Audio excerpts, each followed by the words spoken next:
Deep in the Syrian desert is a city of sandstone ruins, a breathtaking sight of ancient temples and columns, amphitheatres and burial sites. Palmyra, in its staggering beauty, has captured the imagination of travellers and invading armies for millennia. There is 2,000 years of history defiantly standing here. So what does that do to me? It gives me strange, kind of spooky. There's something spooky about this place. You know, we all come here, we only look upon its glory. I defy anybody not to be overwhelmed, you know. It's so beautiful. That's the world-famous photographer Don McCullin, the man who took many of the defining images of war over the last half-century. He's nearly 90 now, and he wanted to go back to Palmyra one last time.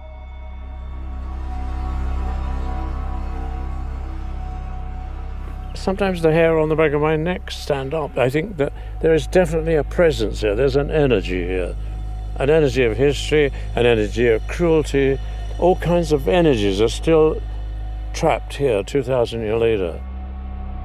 Gathered among the sands of Palmyra are layers and layers of history. This is a city that's seen thousands of years of war and bloodshed, and the last decade, when it was seized by Islamic State during the Syrian civil war, was no exception. It became the scene of mass executions, fierce battles, and barbaric vandalism. It's so beautiful. It's a tragedy they blew the main gateway out and the main temple of Bel.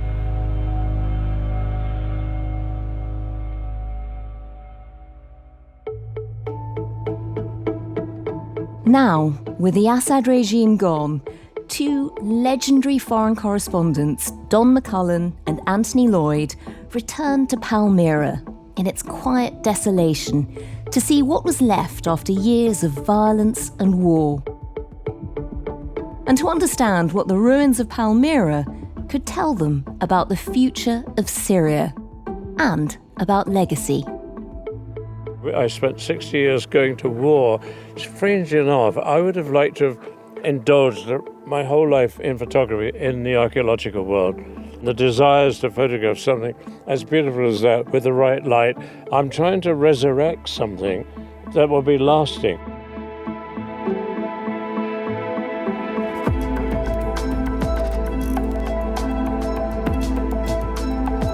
The story today, Palmyra, Syria's past, present, and future.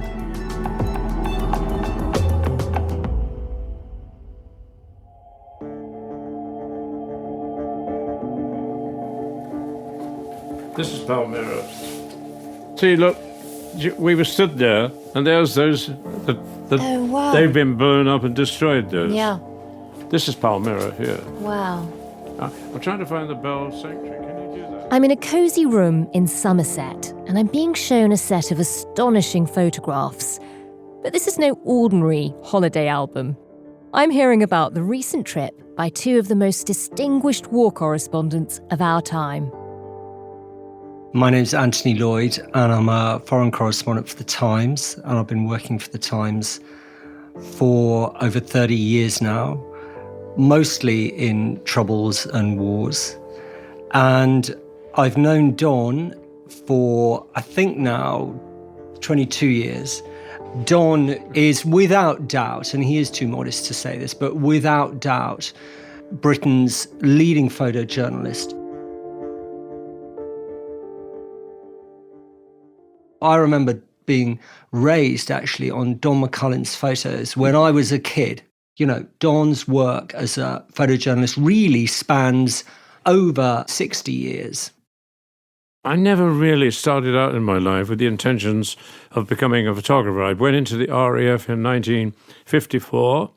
I was 18 years of age. It was compulsory. I chose to go in the Air Force and not the Army because I didn't want to become an infantry soldier. And I failed my trade test in the Royal Air Force to become a photographer. And when I left, I seem to have spent the last 60 years of my life with infantry soldiers, photographing wars and revolutions, famines, earthquakes. I've done the rounds, really. So I'm now, a qualified observer of life, and I'm really on the edge of giving it all up because I'm 90 this year in about 5 months' time. But even at the age of 89, Don McCullin was ready for one last big adventure. Anthony, who spent years covering the war in Syria, wanted to go back now that the Assad regime had fallen to see what state the country was in. And there was one ancient site in particular that he wanted to visit, and he wanted Don to join him. I've been to Palmyra quite a few times, but I couldn't have turned down this opportunity to go with Anthony Loyd. When he rang up and said, would I consider going to Palmyra, I was levitating. I couldn't believe what I was hearing. I thought it was a joke phone call. And it turned out to be one of the most wonderful journeys I've done for years and years, because I've been kicking around in my old age, almost planning to end my photographic life. So that phone call... Don't say that. Was like having a blood transfusion. Yeah. What a lovely thing to say. What a lovely thing to say. It makes me feel happy. And Don, for you, Palmyra was a place that you'd been to again and again.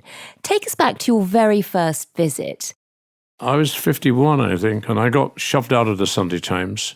So my illustrious 18 years with the magazine came to an end. I was at a crossroads of life, mentally, physically, all kinds of emotional stuff was going on. And I said to myself, do you know what? I'm going to do something about the Romans. I went to Leptis Magna, which is a great Roman city in Libya. And then I went to the most obvious place in the Roman world.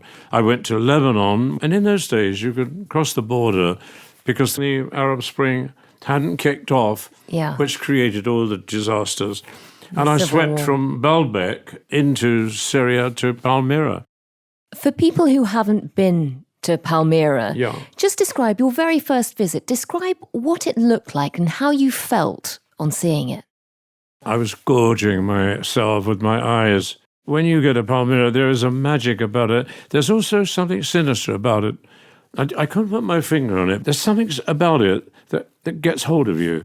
You look at these great Roman buildings, the structures, and you know full well they could have only got there by the cruelty of slaves working in the quarries, starvation, accidents on a major, major scale. Falling masonry would have killed them by the hundreds. I think that's where the sinister side of it comes into it. There's also something very special about it as a site. It's beyond special. It's like the ultimate kind of archaeological wedding cake, really. I mean, when you see it, it's coming out of the desert. Well, it's over many, many acres. You have the great Temple of Bel, the Sanctuary of Bel, which in ancient times the Arabs, local population, built houses within those walls that we saw. Then you've got the Valley of Tombs. It's all there. It's like the scriptures. It's very biblical. It's extraordinary. And then all the times I've been there, it's been empty. I've been there 5 times. I never fail to feel moved, deeply moved by the privilege of being there. The landscape of Palmyra is like looking at a small sea, but it's a sea of stone created by man. And there's an echoing kind of feeling about the place. It almost says to me, come in, but don't come in.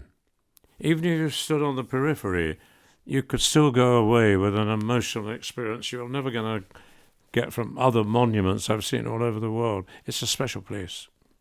And this was your first visit to Palmyra. Firstly, just explain how easy it is to get there now that Syria has sort of reopened. Did it feel dangerous? I think that it can be easily exaggerated how stable Syria has become. It didn't seem that stable to me. I mean, in the 8 weeks before Don and I went, more than 1,200 people had been killed in sectarian-related killings. Since we've been there, there's been violence in the town of Tadmor, which abuts Palmyra, and what the Arabs call Palmyra. There's been rockets fired into buildings. There's been raids on places which sell alcohol in Damascus. There's all sorts of tensions, social tensions, sectarian tensions, cultural tensions. So These were going through my mind on the long road, but the checkpoints we encountered, and there were many, these are guys often dressed in black, wearing balaclavas and armed. I mean, you don't want to take them as a joke, that's for sure. But the mood was positive and often warm. And, you're going through a place which has very recently seen violence, has had a history since 2011, particularly since 2012-13, of appalling violence, and specifically Palmyra as well. I mean, the ruins itself has seen people executed, been fought over. The town's been taken twice by Islamic State. They've been driven out twice. There's been terrible bloodletting within the town, actually. And then you're aware you're in a country whose future is, I would say, very undecided as yet. However, for me to be there, I felt, pretty relaxed. I mean, it's vast. It's vast, and it is a very arresting sight. And to go there with Don, who knew it so well, and his own history with it and his reflections on it, it was an amazing experience. I was very happy. I felt light in my heart. It's very different to many places I work at the moment. From the Times and the Sunday Times, this is The Story. I'm Manveen Rana.